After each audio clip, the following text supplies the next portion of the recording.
আগুন নিয়ে খেলা করা যাবে না। এই আগুন নিয়ে খেলা করবে, সেই আগুনে যে জন্য চুরমার হয়ে যাবে ইনশাআল্লাহ। এই সিদ্ধান্তকে প্রতিহত করব ইনশাআল্লাহ।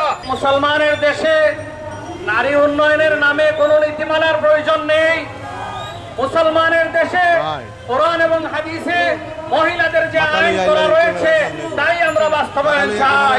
দেশের মানুষের গণঅভ্যুত্থানের মাধ্যমে সৃষ্ট অন্তর্বর্তীকালীন সরকার যেসব সংস্কারের জন্য আমরা ম্যান্ডেট দিয়েছিলাম, সেই সব সংস্কারের বাইরে এই সরকার আমরা দেখতে পাচ্ছি বিদেশিদের এজেন্ডা বাস্তবায়নের জন্য বিতর্কিত নারী নীতি, সমকামিতা, করিডোর এবং আমাদের বন্দরকে লিস্ট দেওয়ার তৎপরতায় ব্যক্ত।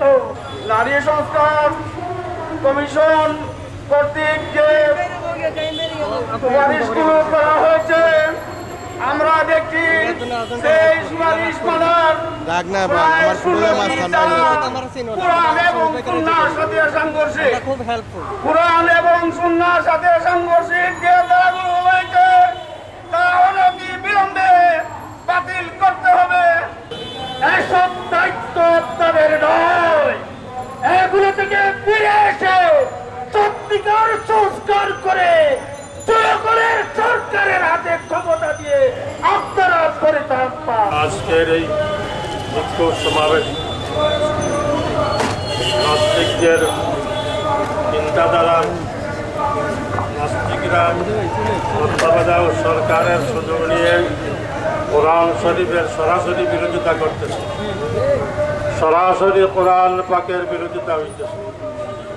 যেখানে আল্লাহ পাকের পরিষ্কার নির্দেশ নারীরা কতটুকু সম্পদ পাইবে, পুরুষরা কতটুকু পাইবে, এই জায়গা তারা বিরোধিতা করিয়া দাবি উত্থাপন করছে। আমি বর্তমান তত্ত্বাবধায়ক সরকারের কাছে বিনীত আবেদন জানাচ্ছি, যাহাতে এই দেশের মানুষ বিক্ষুব্ধ হওয়ার আগে আপনারা এই কমিশন বাতিল ঘোষণা করুন।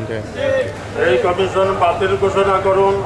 আমরা অপেক্ষা করতেছি আপনাদের দিকে, কবে কমিশন বাতিল ঘোষণা করবেন আমরা অপেক্ষা আছি।